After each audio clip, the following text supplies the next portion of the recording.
కూడా మా తల్లిదండ్రులతో రెగ్యులర్గా వస్తూ ఉన్నా.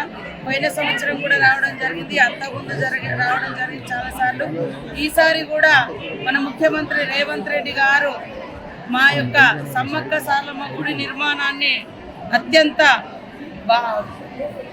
భావోద్వేగ బంధంతో చాలా బ్రహ్మాండంగా నిర్మిస్తున్న సందర్భంగా మరి జాతర కూడా ఉంది. ఇటు ఒక దిక్కు మాకు గుడి నిర్మాణం అవుతుంది, మరి జాతర కూడా ఉంది.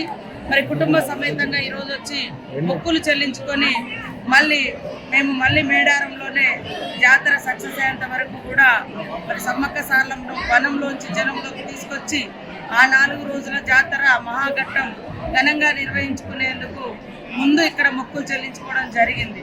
మీరు చూస్తూ ఉన్నారు, ఇక్కడ కానీ వెమ్లవాడలో కానీ సమ్మక్క సారలమ్మ దగ్గరకు వచ్చేవాళ్ళు కానీ చాలా సామాన్యమైన ప్రజలు అత్యధికంగా వస్తారు. ఇప్పుడు అక్కడ మేడారంలో కానీ ఇక్కడ కానీ మరి రకరకాల పెద్ద అంటే ఉన్నత కుటుంబాలు, ఉన్నత వర్గాలు కూడా వస్తున్నాయి. కానీ ఒకప్పుడు ఇక్కడ వెమ్లవాడ రాజన్న, అక్కడ సమ్మక్క సారలక్క అంటే ఈ పదాలలోనే ఆ పిలిచే పలకడంలోనే మన అక్క చెల్లెలు అన్నదమ్ములు పిలుచుకున్నట్టుగా అంత ఓన్ చేసుకునే దేవుళ్ళు వీళ్ళు. మేము అక్కడ సమ్మక్క సారలక్క అంటాం, ఇక్కడికి వస్తే వెమ్లవాడ రాజన్న అంటాం. అంటే ఇది మనకు పురాతనం నుంచి ఉన్నటువంటి ఆనవాయితీ ఆచారాలు. మనం గుడుల నిర్మాణం చేసుకుందాం, సౌకర్యాలు కల్పిద్దాం, అన్నీ చేద్దాం. కానీ పూజించే విధానము, పిలుచుకునే తీరు, ఆ విశ్వాసాలు అవన్నీ మాత్రం భద్రంగా కాపాడుకొని భవిష్యత్ తరాలకు ఇవ్వాలి. గతంలో మరి గత ముఖ్యమంత్రి గారు కూడా ఇక్కడే వారి పెళ్ళయిందని చెప్పిండ్రు, కానీ ఏటా 100 కోట్లు కేటాయిస్తామన్నారు. కానీ ఎందుకో వాళ్ళు విస్మరించారు సాక్షాత్ వెమ్లవాడ రాజన్నను కానీ అక్కడ కానీ. కానీ ఈరోజు మన ముఖ్యమంత్రి రేవంత్ రెడ్డి గారు, మరి ఆది సీనన్న గారు, వీరంతా కలిసి ఇక్కడటువంటి మరి మంత్రులు మన శ్రీధర్ బాబు గారు, మరి అదేవిధంగా పొన్నం ప్రభాకర్ గౌడ్ గారు, అదేవిధంగా అడ్లూరు లక్ష్మణ్ గారు, ముఖ్యంగా ప్రధాన భూమిక మరి మొదటి నుంచి భుజాన వేసుకున్న మా సీనన్న గారి ఆధ్వర్యంలో వెమ్లవాడ రాజన్న గుడి ఇంత బాగా అవుతుందంటే మేమందరం సంతోషపడ్డాం. ఎందుకంటే మా గుడి ఎంతైతే మేము అంటే భక్తి ఉంటుందో అక్కడికంటే ముందు ఇక్కడికి వచ్చి మొక్కలు చెల్లించుకొని మేము అక్కడికి పోతాం. మా తల్లిదండ్రులు కానీ మా ఊర్లలో కానీ అందరూ మాస్ పబ్లిక్ అత్యధికంగా వచ్చారు.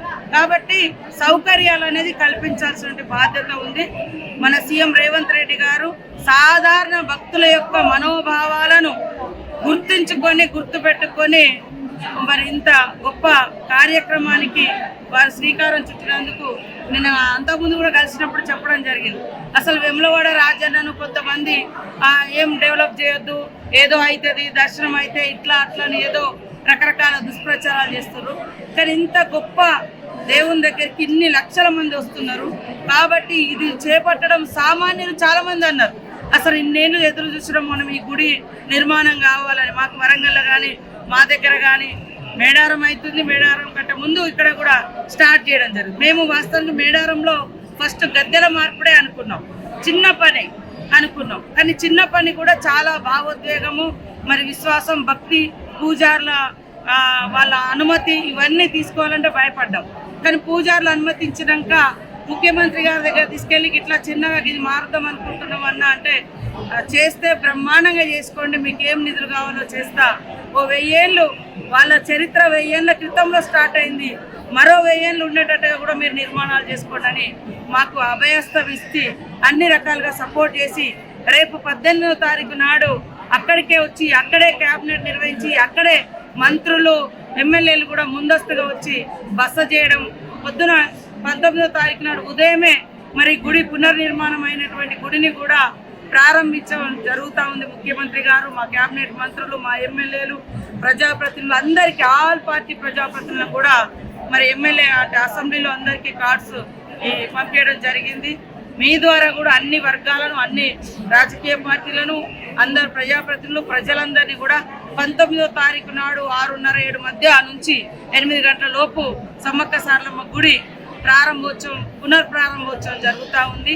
కాబట్టి అందరినీ ఆహ్వానిస్తూ ఇక్కడ కూడా తొందరగా ఈ కన్స్ట్రక్షన్ అంతా మరి సీనన్న పూర్తిగా బాధ్యత తీసుకొని ఫస్ట్ 50 కోట్లు తీసుకురావడం జరిగింది. తర్వాత 100 కోట్లు, తర్వాత 100 కోట్లు తీసుకొచ్చి చాలామంది రకరకాల విమర్శలు పెట్టినా కానీ దైవ భక్తితోటి ప్రజల గుండెలలో ఉన్న విశ్వాసాన్ని మనము మరి గౌరవించుకోవాలి, కాపాడుకోవాలనే లక్ష్యంతో మేము ముందుకెళ్తా ఉన్నాం. ఇక్కడ రాజన్న గుడైనా, అక్కడ సమ్మక్క సారలమ్మ గుడైనా, ఇదంతా ప్రజల విశ్వాసాన్ని, నమ్మకాన్ని, వాళ్ళ భక్తిని కాపాడే బాధ్యతగా మేమందరం కూడా ఈ గవర్నమెంట్ మరి సీఎం గారు రేవంత్ రెడ్డి గారు బాధ్యత తీసుకొని పనిచేస్తున్నందుకు, నిధులు ఇస్తున్నందుకు ప్రత్యేక ధన్యవాదాలు తెలియజేస్తా ఉన్నాం. రాబోయే కాలంలో కూడా గోదావరి పుష్కరాలు బాసర టు భద్రాచలం దాకా గోదావరి ప్రవహిస్తూ ఉంటుంది. దాని మీద కూడా మాకు ముఖ్యమంత్రి గారు ఇప్పుడు మన వరంగల్ జిల్లా, ఉమ్మడి వరంగల్ జిల్లాకు వస్తే ములుగుల్నే 100 కిలోమీటర్స్ గోదావరి ప్రవహిస్తుంది మేజర్గా. ఇటు కరీంనగర్, అటు వరంగల్లో ములుగు ప్రాంతం. సో ఇదంతా కూడా డెవలప్ చేయాలని వారు ఆలోచనతో ఉన్నారు. ఈ జాతరలు అయిపోయిన తర్వాత మేమందరం ఈ గోదావరి పరివాహక ప్రజాప్రతినిధులము, మంత్రులము, ఎమ్మెల్యేలము, ఎంపీలము అందరం మరి ఒక్కసారి ముఖ్యమంత్రి గారితో టైం తీసుకొని గోదావరి పుష్కరాల గురించి కూడా చర్చించుకొని ముందస్తు ప్రణాళికతో ముందుగా ఏర్పాట్లు చేసుకోమని తెలియజేస్తూ మీ అందరికీ శుభాకాంక్షలు. మీరందరూ కూడా మరి ఇక్కడ నుంచి సమ్మక్క సారలమ్మ సన్నిధికి రావాలని మనస్ఫూర్తిగా కోరుకుంటున్నాను.